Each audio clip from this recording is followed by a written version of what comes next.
Nice to see you. Some very familiar faces. Well, thank you very much, and it's an honor to be here today. We have first full day as president. We're back, and we had a great first term, but we're going to have an even better second term, and I think we're going to do things that people would be shocked at. We're uh, starting off with tremendous investment coming into our country at levels that nobody's really ever seen before, and they're very happy with the fact that I won the race and that they feel confident in their investments. And it's big money and high quality people. So my first day back from having a nice life, it's my honor to welcome three of the world's leading technology CEOs. And in the case of Larry Ellison, it's well beyond technology. He's sort of CEO of everything. He's an amazing man, an amazing business person. But to announce the largest AI infrastructure project by far in history, and it's all taking place right here in America.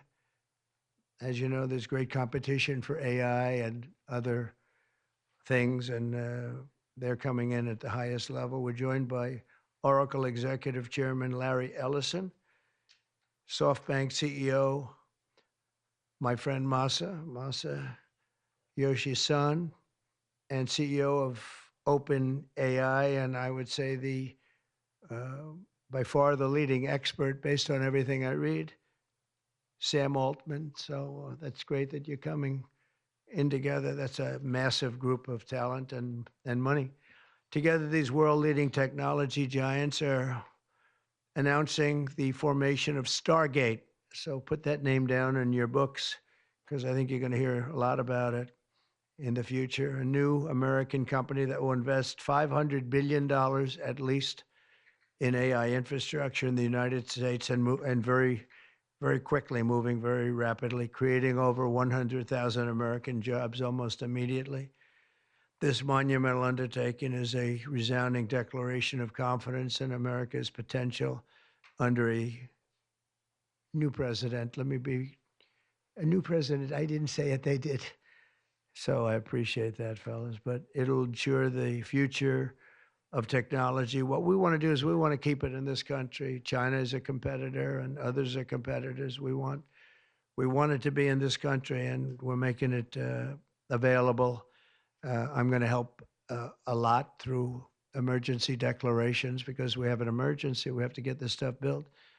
So they have to produce a lot of electricity, and we'll make it possible for them to get that production done very easily at their own plants if they want, where they'll build at the plant, the AI plant, they'll build energy generation, and that will be incredible. But it's technology and artificial intelligence, all made in the USA. Beginning immediately, Stargate will be building the physical and virtual infrastructure to power the next generation of advancements in AI, and this will include the construction of colossal data centers, very, very massive structures. I was in the real estate business. These buildings, these are big, beautiful buildings. Are going to employ a lot of people. And physical campuses in locations currently being scouted nationwide. They're making their choices of locations. I think they have their choice. I'd like to ask Larry, Sam, and Masa to say a few words and just talk about a little bit about what they're doing, and if you have any questions, and then we'll go into a couple of other subjects also. But this is, to me, a very big thing. $500 billion Stargate project. I think it's going to be something that's very special. It'll lead to something that could be the biggest of all. So, Larry, maybe we'll start with you, and we'll go down the line. Thank you.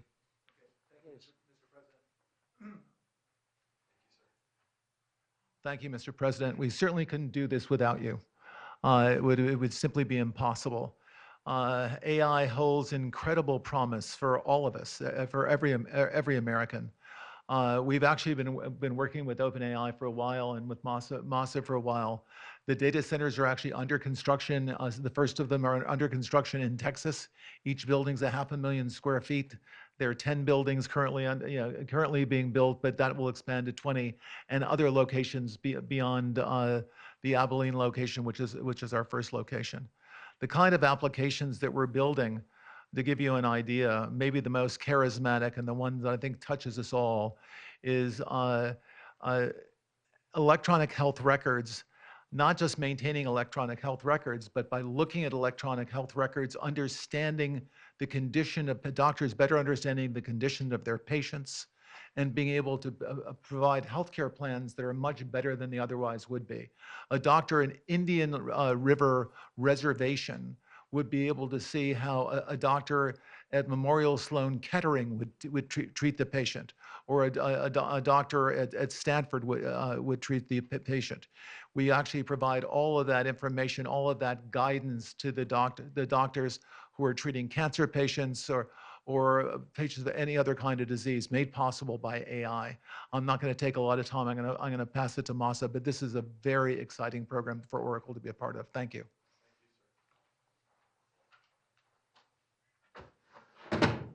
Thank you. That really helped. That's good. That's great. I feel tall now. Thank you. Well, Mr. President, last month I came to celebrate your winning and promised that we will invest $100 billion. And you told me, oh, Masa, go for 200. Yeah. Now I came back with 500. Because this is as you said yesterday, this is the beginning of golden age of America. This is one great example, I think, right? We wouldn't have decided to do this. I think so. This is the beginning of golden age. We wouldn't have decided unless you won. And yesterday we agreed, we signed to make this happen. Because of this day. So we would make this happen. We would immediately start deploying $100 billion with a goal of making $500 billion within next 4 years, within your term, right? Because of your success.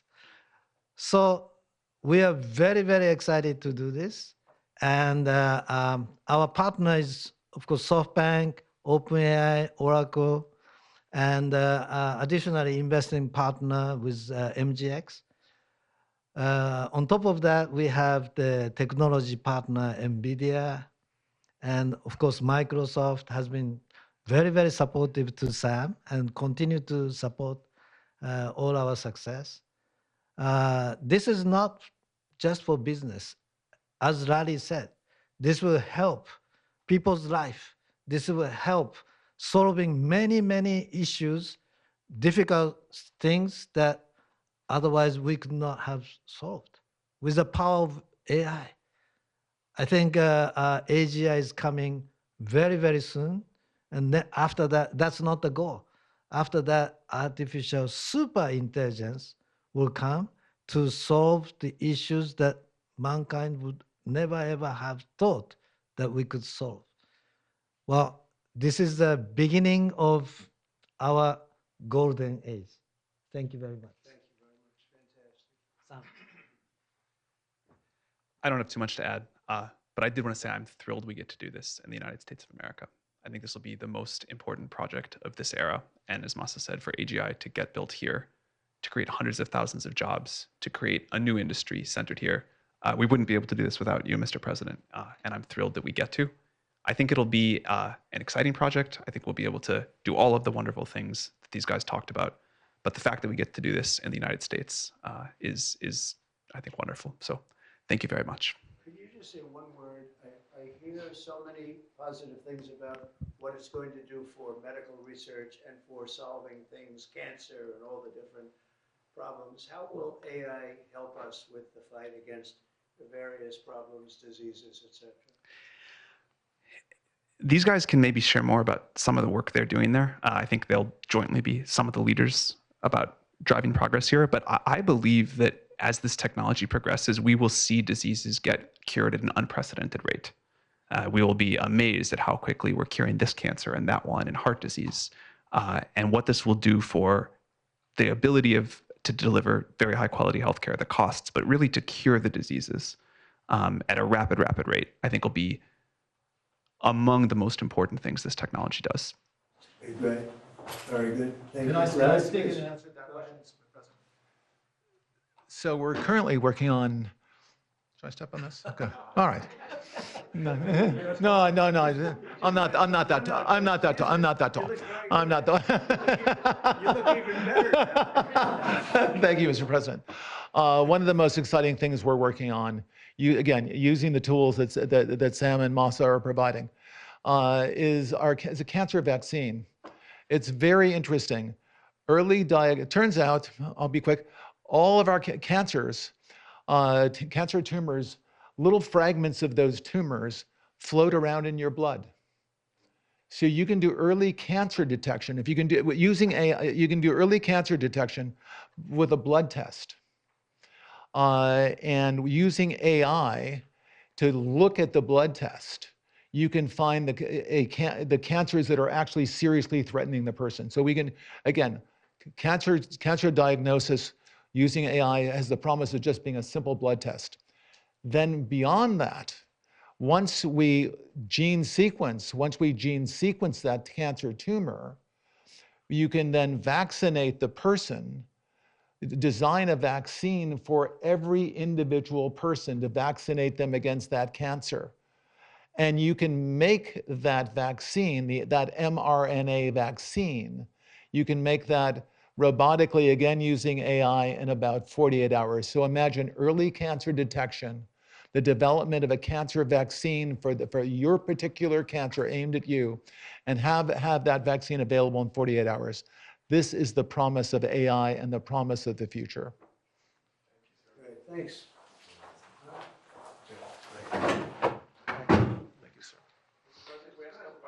Yeah, just 1 second. We'll finish up. But you know, these are highly respected guys. I was shocked with Larry because I don't even think Larry does this stuff. You did a very good job for a guy that doesn't do it much, right?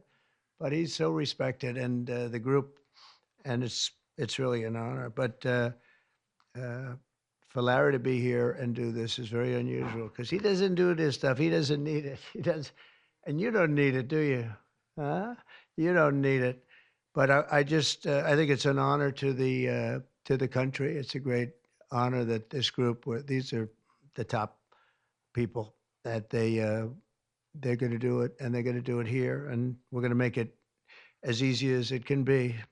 A $500 million Stargate project comes in addition to a separate pledge between 100 and 200 billion dollars from, as we know, from Masa that we talked about before. Also 20 billion from DMAC, which was great. And we have many others that are coming. Some I just say, just announce it. It's easier, but with some, I know them and they're so highly respected. I'd rather do it this way. Many would like to do it this way, but we're letting the world know what's happening. This is money that normally would have gone to China or other countries, but in particular China. In total, before the end of my first full business day in Washington in the White House, we've already secured nearly $3 trillion of new investments in the United States, and probably that's going to be 6 or 7 by the end of the week. Tremendous amounts of money are coming in for many things other than even AI. AI seems to be very hot.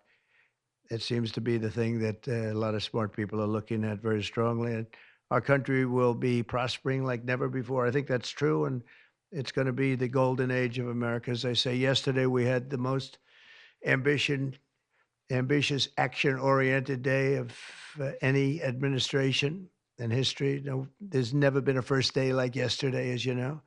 I signed a sweeping slate of executive orders to stop the invasion of our borders. I launched a government-wide effort to defeat inflation and bring down the cost of daily life and bring down the cost of energy, magnificently bring it down. And when energy comes down, Larry, I'd say generally speaking, when energy comes down, everything else comes down. The prices of food and the prices of everything else come down. Energy is that's the big baby.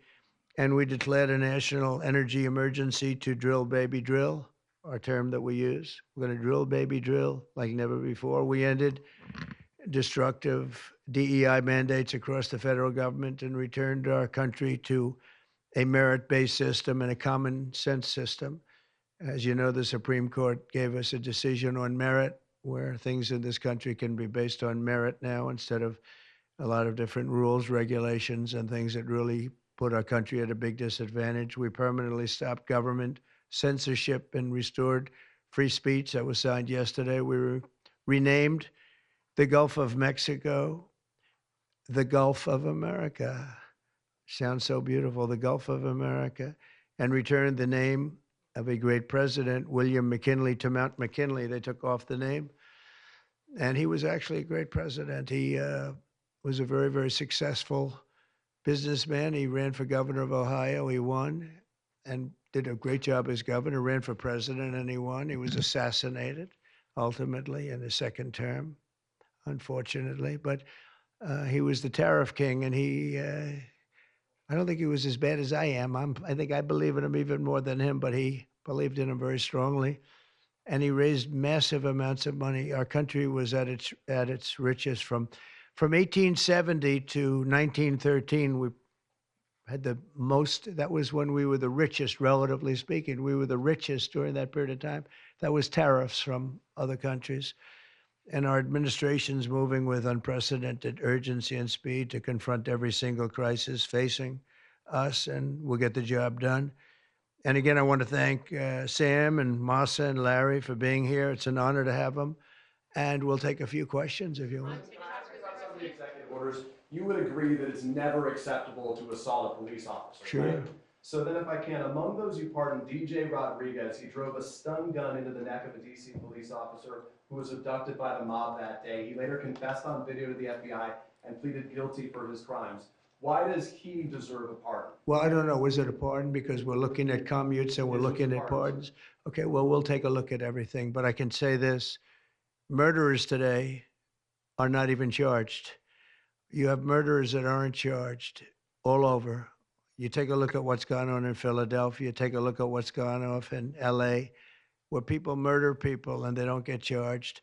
These people have already served years in prison, and they've served them viciously. It's a disgusting prison. It's been horrible. It's inhumane. It's been a terrible, terrible thing.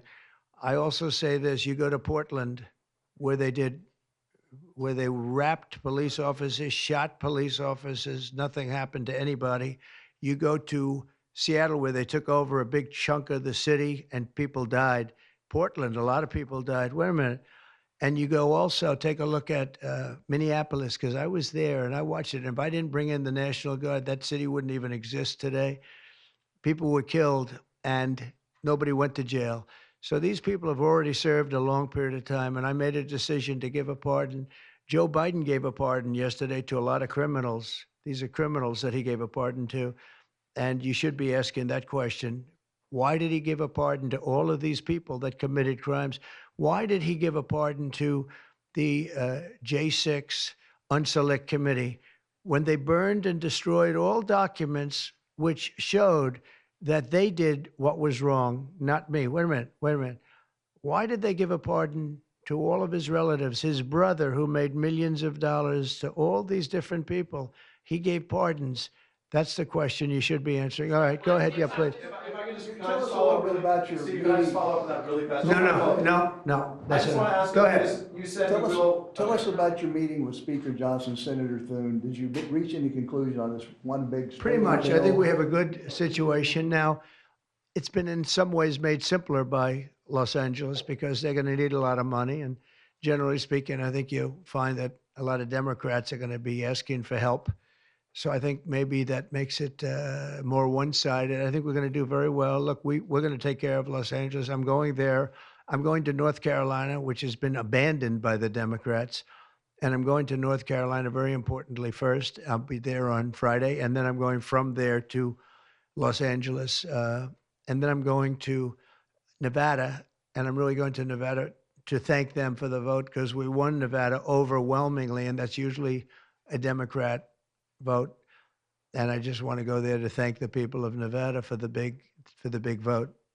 So we'll be making that. Yeah, please. The leaders of the Proud Boys and the Oath Keepers were freed following their pardons yesterday.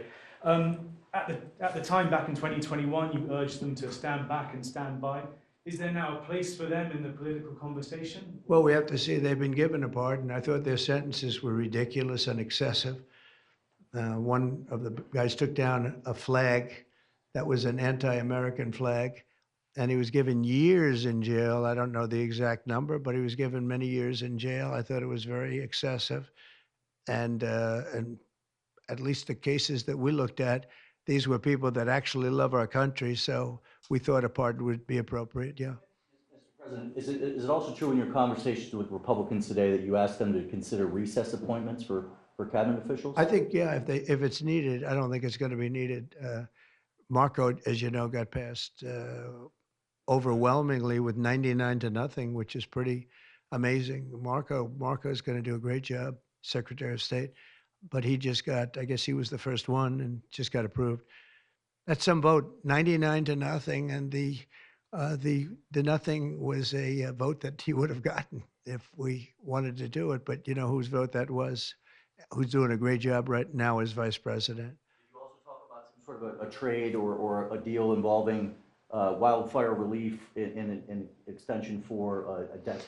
Well, what I really want to have done, I was talking about this with the guys back in the Oval Office. Los Angeles has massive amounts of water available to it. All they have to do is turn the valve, and that's the valve coming back from and down from the Pacific Northwest, where millions of gallons of water a week and a day, even in many cases, pours into California, goes all through California down to Los Angeles, and they turned it off. It's off now. The valve goes, it turns toward the Pacific Ocean, and all that water goes pouring into the Pacific Ocean.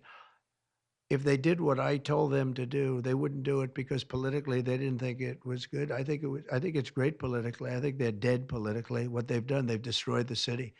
What they've done to that city is unbelievable. The sprinklers, their sprinklers in there like these right here that you see, none of them had any water in them. They didn't have any water. The fire hydrants, 40% of them had no water. The brush was just dry. Everything was dry. The sprinklers on the lawn weren't allowed to even be used. So, you know, everything was dry, and it was an inferno. They created an inferno. So we're demanding that they turn the valve back toward Los Angeles right now. It's not even believable that they haven't done it. Just so you know, they have a valve, and it turns like, think of a sink, but multiply it times many thousands of times the size of it. It's massive. And you turn it back toward Los Angeles. Why aren't they doing it? They either have a death wish, they're stupid, or there's something else going on that we don't understand. But we want the water that they're throwing away to be used for California. And that includes the farmers of California. You know, when you drive up north, you see all of the land. I couldn't believe it. I was with Devin Nunes when he was a congressman and some other congressmen from the area, and we're driving up, and we're on the highway, and I keep looking at these farms, and the land is bone dry, and then you'd see an acre, about an acre or 2 acres, with the most beautiful green plants growing in it, the most beautiful you've ever. It's rich stuff, and you look at the soil, and it's so rich. That soil is almost the equivalent to like Iowa soil. It's phenomenal, but it's got no water. But the reason it has no water, I said, do you have a drought? No. I said, what do you mean you don't have a drought? Look at the thing. It's dry as a bone. The reason you have like an acre is because they say you can farm 1 acre, but no more, because they didn't want to waste water. But they throw the water into the Pacific Ocean. These people are crazy. So we're going to be issuing an executive order demanding that they immediately let that water come down through California. Farmers, even people living in Beverly Hills. Now, those people have been a lot of them are wiped out. Believe it or not, you know, they were having restrictions, Larry, you know about this. They wanted to restrict you to 38 gallons of water a day. That sounds like a lot, but it's not. When you're a rich person and you like to take a shower, 38 gallons doesn't last very long. And they have all this water, and it's really good water.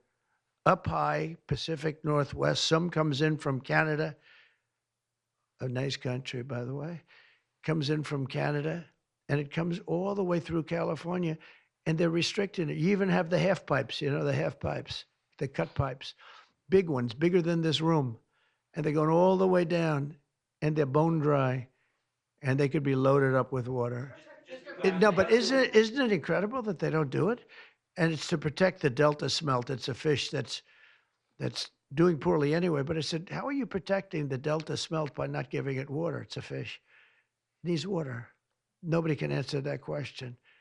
President, on TikTok, Mr. Well, President, let me do this first. are you open to Elon buying TikTok? Is it? Are you open to Elon buying TikTok? I would be if he wanted to buy it, yeah. And on your inauguration, I'd like Larry to buy it too. I have the right to make a deal. So the deal I'm thinking about, Larry, let's negotiate in front of the media. The deal I think is this, and I've met with owners of TikTok, the big owners. It's worthless if it doesn't get a permit. It's not like, oh, you can take the US. The whole thing is worthless. With a permit, it's worth like $1 trillion. So what I'm thinking about saying to somebody is buy it and give half to the United States of America, half, and we'll give you the permit. And they'll have a great partner, the United States. And they'll have something that's actually more valuable because they have the ultimate partner, and the United States will make it very worthwhile for them in terms of the permits and everything else. But so think of it, you have an asset that has no value or has $1 trillion value. It all depends on whether or not the United States gives the permit. So what I'm saying is let the United States give the permit, and the United States should get half. Sounds reasonable. What do you think? Sounds like a good deal to me, Mr. President. Yeah, he can afford it too. Mr. President, you're a president who has long said that you back the blue, but aren't you sending the message that assaulting officers is okay with these pardons? No, the opposite. In fact, I'm going to be letting 2 officers from Washington Police, D.C. I believe they're from D.C., but I just approved it. They were arrested, put in jail for 5 years because they went after an illegal, and I guess something happened where something went wrong. And they arrested the 2 officers and put them in jail for going after a criminal, a rough criminal, by the way. And I'm actually releasing. No, I am the friend of police, more than any president that's ever been in this office. So more than 400 of the people that you pardoned, though, assaulted officers. So I want to ask you about the Vice President, J.D. Vance. He said, this is a week ago, he said, if you committed violence on January 6th, obviously you should not be pardoned. Why is your Vice President wrong? Well, only for one reason. They've served years in jail. They should not have served, and they've served years in jail, and murderers don't even go to jail in this country. And we had 1,500. We have 16 under review. As you know, we commuted about 16 of them because it looks like they could have done things that were not acceptable for a full pardon. But these people have served years of jail, and their lives have been ruined. And in many cases, listen to me for a second. Stop interrupting. They served years in jail, and if you look at the American public is tired of it. Take a look at the election. Just look at the numbers on the election. We won this election in a landslide because the American public is tired of people like you that are just one-sided, horrible people in terms of crime. You don't talk about all the people that have been killed and what happens to those murderers. Murderers get no time. You take a look at some of these DAs. They go after political opponents, but they don't go after people that shoot people in the street. They're caught. They know where they're living. They know everything. They don't even go up to pick them up anymore. They just let them live there. They know all about it. They have their pictures. They have the tape of the shooting, and they don't even go up and you're talking about this. No, we pardoned people that were treated unbelievably poorly. In the history of our country, there's never been anything take place like this. They're still looking for them, but they're not looking for the murderers, the people that are killing everybody. We are, though, and we're getting them out of the country. We just started that. We're getting them out of the country, and they're going to be gotten out of the country fast. They came in illegally from jails and from prisons. They killed many people. Some of them killed many people. about 50% of them killed more than one person. They were released into our country. That's what we're focused on, not the kind of nonsense you're talking about. You've called for a ceasefire in Ukraine. If Vladimir Putin doesn't come to the table to negotiate with you, will you put additional sanctions on Russia? Sounds likely. And Yeah. do you think that the war should be frozen currently along The the war current should have battle never lines? started. If you had a competent president, which you didn't, the war wouldn't have happened. The war in Ukraine would have never happened if I were president. But that couldn't happen because the election was rigged. Yeah, go ahead. Mr. President, there's been some debate within your orbit over whether or not to keep or eliminate H-1B visas. What's your position on that? Do you want to keep H-1Bs or do you want to get Well, rid of them? I like both sides of the argument, but I also like very competent people coming into our country, even if that involves them training and helping other people that may not have the qualifications they do. But I don't want to stop. And I'm not just talking about engineers. I'm talking about people at all levels. We want competent people coming into our country. And HB1, I know the program very well. I use the program. Maitre d's, wine, experts, even waiters, high quality waiters. You got to get the best people. Now, then you go into people like Larry, and he needs engineers, and Massa needs, and this gentleman needs engineers like nobody's ever needed engineers, right? So we have to have the quality people coming in. Now, by doing that, we're expanding businesses, and that takes care of everybody. So I'm sort of on both sides of the argument, but what I really do feel is that we have to let really competent people, great people come into our country, and we do that through the H-1 program. Mr. President, are you looking to impose tariffs on Canada and Mexico in an effort to force negotiations sooner on USMCA?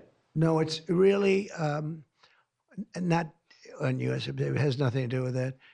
They've allowed both of them, Canada very much so. They've allowed millions and millions of people to come into our country that shouldn't be here. They could have stopped them, and they didn't.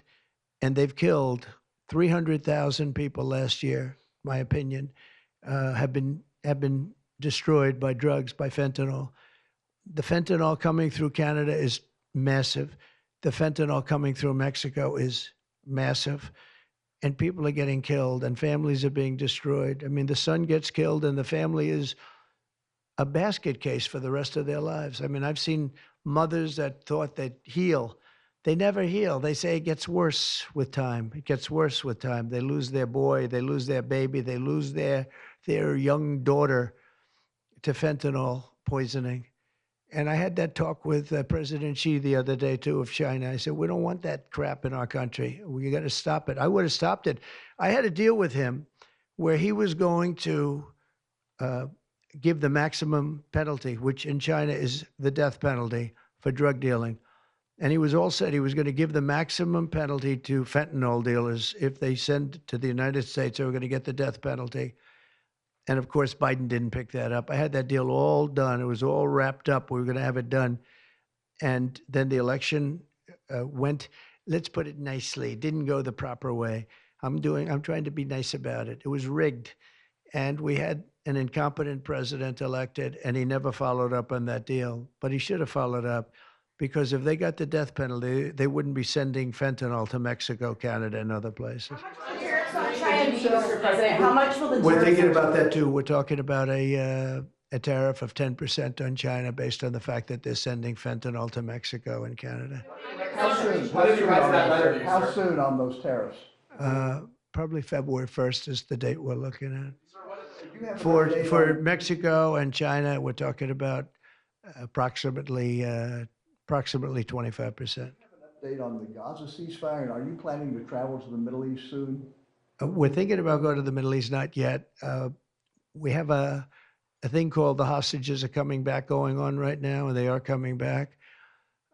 Some of them have been very damaged. You look at the young lady with her hand practically blown off. You know how that happened, right? Did you know how that happened? When you find out, you're not going to be too happy because it was terrible. But the hostages are starting to come back. If I weren't here, they wouldn't be back ever. They would have never come back. They would have all died. If this were done a year earlier, if Biden would have done this deal a year and a half, 2 years ago, or frankly, It should have never happened. October 7th should have never happened. No, nobody should be dead. But through weakness, they allowed it to happen, and then it was a disaster from them. But you go back just 6 months ago, many of these young people were living. You know, young people don't die like that. They're just dying. And young people aren't dying at 22 and 23 years old. They don't die. But now they're dying, and you wonder why they're dying. They're being killed, and they have been killed. But they say 6 months ago, you would have had 11 more living hostages. Think of that. 6 months ago, but Biden couldn't get it done, and it was only the imposition that I put on as a deadline that got it done. But it's a very sad situation. It should have never happened. I'll tell you, 2 things should have never happened. 3 things: inflation should have never happened. It would have never happened, except for what they did to energy and their crazy spending. And Ukraine would have never happened. Never. By the way, Russia never would have gone into Ukraine. I had a very strong understanding with Putin that it would have never, ever happened. He disrespected Biden. Very simple. He disrespects people. He's smart. He understands. He disrespected Biden. And also, the Middle East would have never happened because Iran was broke. They had no money. They had no money for Hamas. They had no money for Hezbollah. It would have never happened. October 7th would have never happened, but it did happen. So this is the cards I've been given, and we're getting the hostages back. That would have never happened under Biden. They would have never come back. They were just dying not that slowly. They were dying or being killed, but that was what was happening. So are you going to keep sending weapons to Ukraine, or are you going to turn off the tap soon? Well, we're looking at that. We're talking to Zelensky. We're going to be talking with President Putin very soon, and we'll see how it all happens. We're going to look at it very soon. One thing I do feel, the European Union should be paying a lot more than they're paying, because under Biden, I mean, we're in there for $200 billion more. Now, it affects them more than it affects us. We have an ocean in between, right? Little thing called an ocean. The European Union should equalize. We're in there for $200 billion more than the European Union. I mean, what are we, stupid? I guess the answer is yes, because they must think so. But the European Union takes advantage of us tremendously on trade, and they now take advantage of, and always have. If I didn't get involved years ago, my first term, one of the first things I noticed was that they're not paying enough. They're not paying. And a lot of those countries weren't even paying. The NATO countries, they weren't paying. Only 7 out of 28 were paying. We were one of them. And Poland was one. And they had a few of them that were paying, and some were paying very proudly. Usually, the closer to the borderline of Russia they were, the faster they paid, okay? The ones that were further away tended not to pay so fast. And one thing on that, I think they should lift their number not to 2%, but to 5%. NATO should be at 5%, not at 2%. 2% is ridiculous, yeah. Did U.S. President Xi, in your conversation about Ukraine, you asked him to get involved in helping settle that. Can you tell us about that? I did, yeah. I said, you ought to get it settled, because he's not done very much on that. He's got a lot of power, like we have a lot of power. I said, you ought to get it settled. We did discuss it, yeah. Do you intend to continue selling products that benefit yourself personally while you're president? Well, I don't know if it benefited. I don't know where it is. I don't know much about it other than I launched it. I heard it was very successful. I haven't checked it. Where is it today? You made a lot of money, sir. How much? Several $billion, it seems like, in the last several days. Several billion? That's peanuts for these guys. Sir, you talked about the letter from President Biden. Can you give us some sense, broadly speaking? Yeah, he wrote me a nice letter. I mean, I did open it last night. And I didn't know. Peter said, did you get the letter? I said, wait a minute, let's see the letter. It's sort of a tradition. You put it in the drawer, especially of the beautiful Resolute desk, right? And I opened the drawer, and there it was. It said to number 47. And it was a very nice letter. I mean, I could show it because I think it was a nice letter. Maybe I will. I think. Just basically, it was a little bit of an inspirational type letter, you know. Enjoy it, do a good job. Important, very important, how important the job is. But I think it was a nice letter. I think I should let people see it because it was a positive for him in writing it. I appreciated the letter. Mr. President. President, were security concerns at all a factor when deciding to move your inauguration indoors? No, not at all. No, not at all. It was just cold. Look, if we would have, I just went out to the helicopter, right, we said goodbye. That's a tradition. As long as before it used to be a stagecoach, and then helicopters came along. But that's been a tradition. You go out and you do that. And we stood there for 10 minutes, and I'll tell you what, people would not have been able to get through that day. That was cold. It was sort of interesting. Don't let the sun fool you. Tell me something. Sunny days can get very cold, can't they? Because that was so freezing yesterday. You couldn't have gotten through it. It would have been. And the answer is no, it wasn't security. With that being said, I thought the Capitol, the Rotunda, was beautiful. 72 degrees, unbelievable sound. It's like being in an opera house. I could see people wanting to do it there rather than outside. Why did you remove John Bolton's security clearance, sir?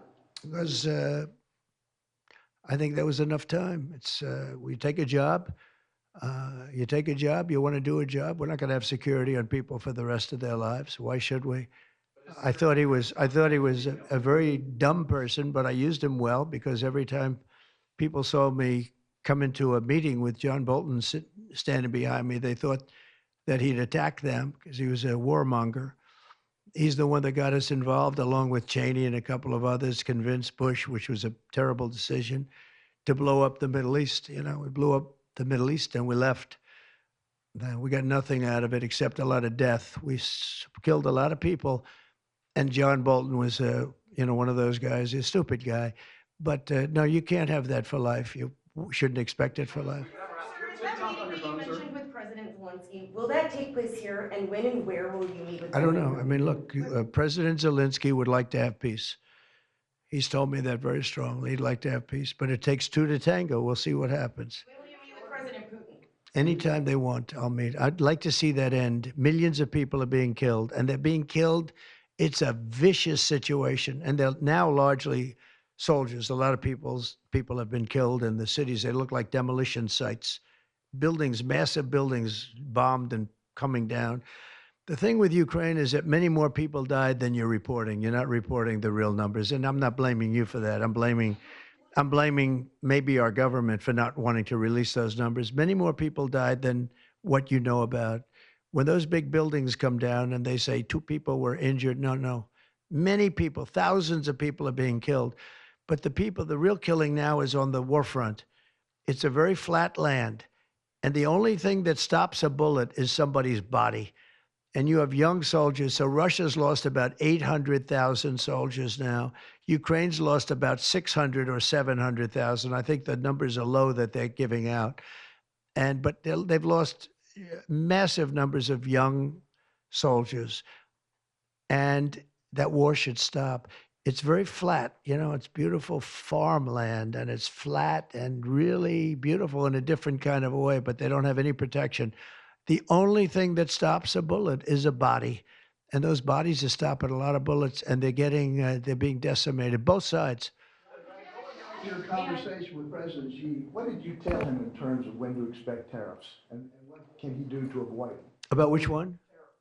About tariffs? We didn't talk too much about tariffs, other than he knows where I stand. Look, I put large tariffs on China. I've taken in hundreds of billions of dollars.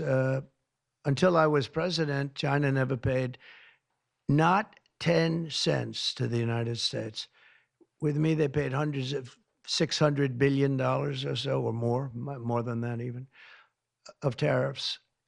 And if I didn't do that, you wouldn't have a steel mill open in the United States right now. You wouldn't have one steel mill open in the United States. So what I did is I saved the steel industry. I saved other industries too with other tariffs.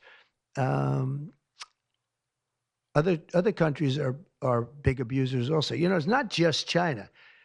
China's an abuser, but the European Union is very, very bad to us. They treat us very, very badly. They don't take our cars. They don't take our cars at all. They don't take our farm products, essentially. They don't take very much. We have a $350 billion deficit with the European Union. They treat us very, very badly. So they're going to be in for tariffs. It's the only way you're going to get back. It's the only way you're going to get fairness. You can't get fairness unless you do that. But the European Union's treated us very badly. But essentially, everybody treats us badly. You know, everybody treats us badly. Yes, go ahead. Because we allow them to. Because we've had stupid people doing this, and we can't have. I'd like to have these three people negotiate for us, just for 1 week, and we'd be a rich country again. But we'll be rich. Mr. President, on AI data centers, will you rescind President Biden's executive order that opens up federal lands? On which centers? On data centers. Will you rescind President Biden's executive order that opens up federal lands for data centers and energy production? No, I wouldn't do that. That sounds to me like it's something that I would like. I'd like to see federal lands opened up for data centers. I think they're going to be very important. Again, we have a lot of competition for that. So it's an honor to have these three great people, great CEOs and great geniuses, all three. It's an honor that they want to come to our country, but we're going to make it as easy as we can for them because other countries want them to. I'm going to have to go now. Thank you all very much. Thank you. Do you have TikTok on your phone? No, but I think I might put it there. I think I'll get it right now. By the way, again, we won the young vote. I think I won it through TikTok. So I have a warm spot in my heart for TikTok. Okay?